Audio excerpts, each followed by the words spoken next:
Today's topic is generation of wideband frequency modulated signal. ठीक है.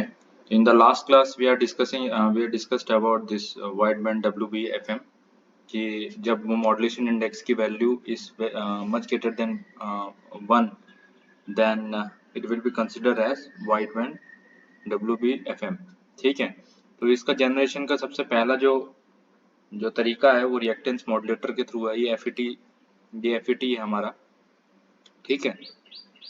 हम क्या कर रहे हैं, हम मॉड्यूलेटिंग सिग्नल हम प्रोवाइड कर रहे हैं in the input of at the input of this FET we are providing this modulating signal and which is also known as gate voltage. तो क्योंकि हम गेट में दे रहे हैं, ठीक है, तो तीन टर्मिनल होता है, गेट, सोर्स, ड्रेन. ये FET है, फील्ड इफेक्ट ट्रांजिस्टर. तो ये जो टर्मिनल होता है उसको गेट बोलते हैं. तो गेट वोल्टेज हम मॉड्यूलेटिंग सिग्नल यहाँ से यहाँ तक दे रहे हैं, तो वो क्या हो गया, वो गेट वोल्टेज है किसका, जो हमारा FET का जो गेट वोल्टेज है वो किसके बराबर हुआ, मॉड्यूलेटिंग वोल्टेज के बराबर, जो हमारा मैसेज सिग्नल है. ठीक है.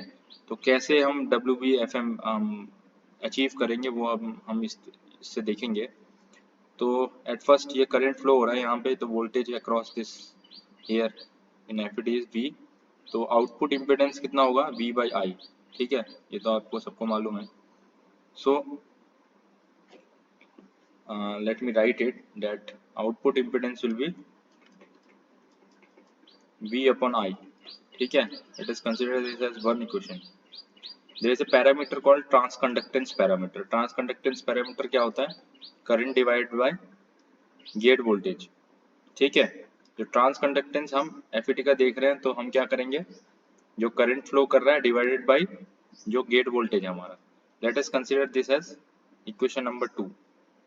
तो there is also a capacitor associated with it. ठीक है, ये वाला.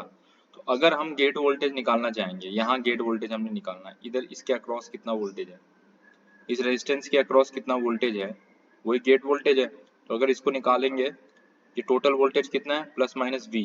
तो वोल्टेज डिवाइडर रूल से जो गेट वोल्टेज आएगा VG, गेट वोल्टेज क्यों निकाल रहा हूँ, क्योंकि ये यहाँ पे ट्रांसकंडक्टेंस में चाहिए हमें. ठीक है, ट्रांसकंडक्टेंस क्यों, क्योंकि यहाँ से करंट आएगा. ठीक है. तो गेट वोल्टेज क्या हुआ, वोल्टेज डिवाइडर रूल से ये V है, ये पूरा V है आउटपुट में, और ये R है. तो हमें इसके अक्रॉस वोल्टेज निकालना है. तो वो कैसे निकालेंगे हम, R into V divided by R plus 1/j omega C. क्योंकि ये कैपेसिटर भी है, ये कैपेसिटर भी है और रेजिस्टेंस लगे हुए हैं, तो ये दोनों सीरीज में है. ठीक है. तो ये वोल्टेज डिवाइडर रूल से आ गया. तो इसको अगर हम फर्दर सिंप्लीफाई करें, R into V divide R minus J XC लिख सकते हैं.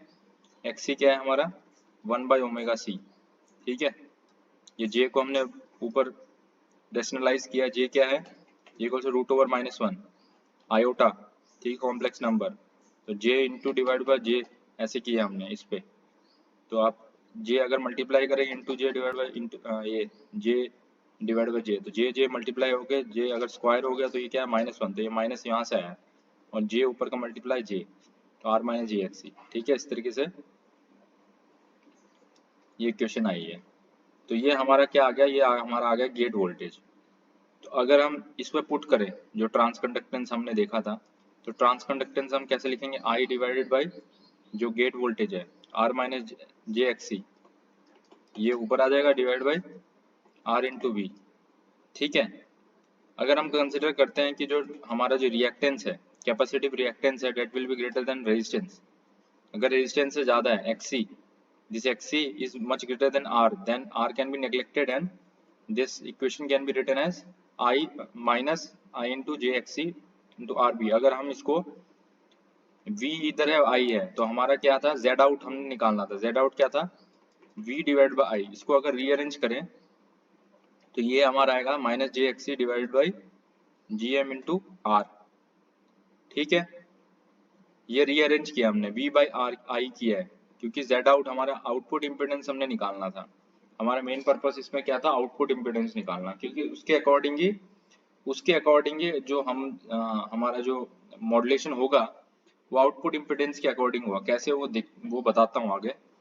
तो जब ये वी वाई है ये आया तो इसको हम फर्दर इस तरीके से लिख सकते हैं 1 बाई, अगर जे को फिर से रैशनलाइज किया, जे एक्स सी क्या था, ओमेगा सी था, ठीक है, जी एम इंटू आर, ठीक है। तो अगर सिंप्लीफाई वे में अगर लिखा जाए इसको तो 1 बाई जे ओमेगा, ये जो है C into G M into R, इसको हम सी इक्विवेलेंट लिख रहे हैं, it will be C equivalent. C equivalent क्या है, C equivalent will be C into G M into R, ठीक है। इसको बोलेंगे हम कैपेसिटिव आउटपुट इम्पिडेंस। क्या बोलेंगे, कैपेसिटिव आउटपुट इम्पिडेंस,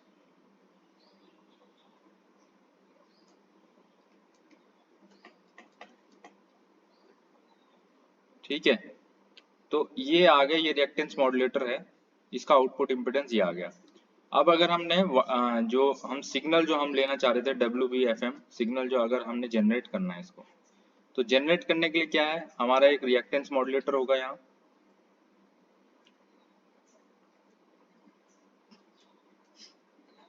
यहाँ पे हमारा एक रिएक्टेंस मॉड्यूलेटर होगा जो कि मैंने अभी तक बताया आपको, ठीक है, FET के साथ, ठीक है। यहाँ पे आप इसके इनपुट में क्या देंगे, modulating voltage FT equals to VM, ये क्या है, मॉड्यूलेटिंग वोल्टेज, ठीक है, जिसमें हमारा मेन जो मैसेज सिग्नल है वो है, और इसके आउटपुट में हमारा क्या है, we are having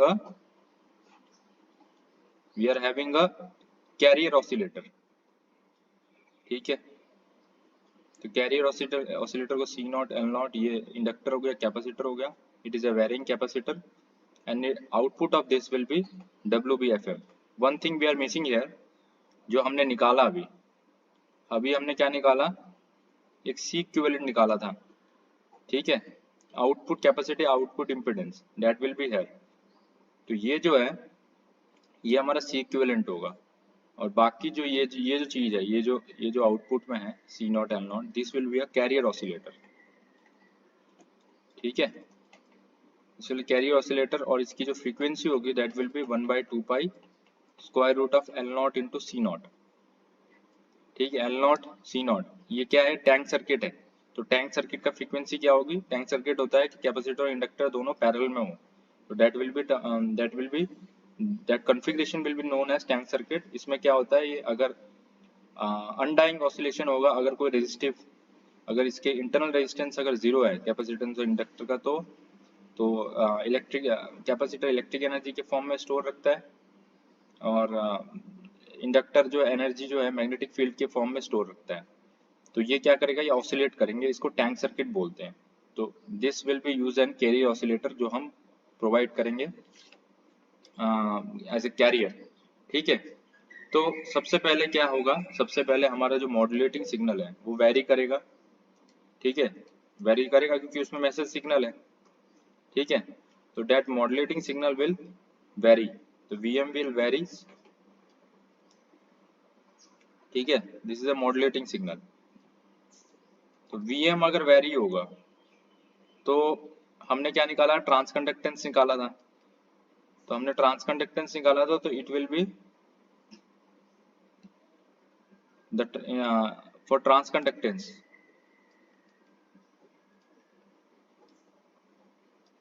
GM equals to I/VG, ये हमने देखा था, ये VM है, ठीक है, दैट इज मॉड्यूलेटिंग वोल्टेज। तो ये अगर वेरी करेगा तो क्योंकि VG जो गेट वोल्टेज था वो क्या था, VM था, ये जो गेट वोल्टेज में हमने क्या दिया था, मॉड्यूलेटिंग वोल्टेज दिया था, तो VM, अगर ये VM वेरी करेगा तो GM भी वेरी करेगा, ठीक है। अगर GM वेरी करेगा तो C इक्विवेलेंट जो था हमारा, जो हमारा कैपेसिटिव आउटपुट इम्पिडेंस हमने निकाला था, क्या था उसमें, GM इंटू RC, ये भी वेरी करेगा, ठीक है। अगर C इक्विवेलेंट वेरी करेगा तो आउटपुट जो हमारा आउटपुट में कैपेसिटेंस कौन से है, C इक्विवेलेंट और C नॉट, ये दोनों क्या है, पैरेलल में है, ठीक है। अगर ये दोनों पैरेलल में है तो ओरिजिनली जो कैरियर ऑसिलेटर की फ्रीक्वेंसी तो F नॉट होना चाहिए, ये हमारा इंटरनल सर्किटरी रिएक्टेंस मॉड्यूलेटर के अंदर, जब इसके साथ हम इसको अटैच करेंगे तो ये पैरेलल हो जाएगा C इक्विवेलेंट C नॉट। इसकी जो फ्रीक्वेंसी है that will be जो ये जो WBFM का जो frequency है that will be F0 dash, ठीक है, at the output। क्योंकि यहाँ पे ये F0 में सिर्फ ये है, लेकिन C इक्विवेलेंट जो आएगा उस वो क्या करेगा, इसके फ्रीक्वेंसी को चेंज करेगा। कैसे करेगा, क्योंकि दोनों पैरेलल में है, तो दोनों पैरेलल में है तो C डैश एक दूसरा कैपेसिटेंस जो इसके इक्विवेलेंट कैपेसिटेंस होगा C इक्विवेलेंट प्लस C0, ये दोनों पैरेलल में, तो पैरेलल में कैपेसिटर क्या होता है, ऐड होता है, तो दोनों ऐड हो जाएंगे। C इक्विवेलेंट प्लस, अगर C इक्विवेलेंट वेरी करेगा तो C डैश भी क्या करेगा, इट विल आल्सो वेरीज, ठीक है। सो F0 पहले क्या था, 1/2 pi square root of L0 C0, ये ओरिजिनल कैरियर ऑसिलेटर का था जब ये C इक्विवेलेंट हमने लिया नहीं था। लेकिन अब क्या होगा, अब क्योंकि F0, क्योंकि C डैश आ गया, उसके वजह से इसकी जो फ्रीक्वेंसी है that will change to 2 pi square root of L0, inductor 2 रहेगा C डैश, जो पहले C0 था C डैश हो जाएगा, और C डैश क्या होगा, 1/2 पाई L0 C equivalent plus C0, ठीक है। तो अगर C डैश वेरी करेगा, ये C डैश वेरी होगी तो F0 डैश भी विल वेरीज, ठीक है। तो F0 डैश जो होगा वो frequency of output, frequency of output, ये WBFM सिग्नल का frequency of the output will very with VM। तो टोटल हमने कहां से शुरुआत की थी, मॉड्यूलेटिंग सिग्नल वेरी कर रहा है, तो इनपुट जो वोल्टेज और gate voltage that will vary, तो it will vary the transconductance, transconductance vary होगा तो C इक्विवेलेंट वेरी होगा, C इक्विवेलेंट वेरी होगा तो आउटपुट में जो कैपेसिटेंस लगे हैं ये दोनों ऐड, जो C डैश जो इक्विवेलेंट कैपेसिटेंस है, C डैश जो आउटपुट का इक्विवेलेंट कैपेसिटेंस है that will be vary, और आउटपुट की फ्रीक्वेंसी वेरी कर, आउटपुट की फ्रीक्वेंसी डिपेंड करता है C डैश के ऊपर, तो ये C डैश वेरी करेगा कैसे, in accordance with the very with VM। तो आपको पता है कि ये क्या चीज है, जब फ्रीक्वेंसी वेरी करता है मॉड्यूलेटिंग सिग्नल के साथ, तो उसका मतलब that will be a, in this case that will be a WBFM signal, ठीक है। तो I hope you understand it, this C equivalent it will vary in accordance with the modulating signal, and in output this F0 will correspondingly vary in accordance with this C equivalent, and is C equivalent vary with modulating signal. So in whole that F0 dash output frequency of this WBFM will vary in accordance with the modulating signal. So this is how this reactance modulator will work.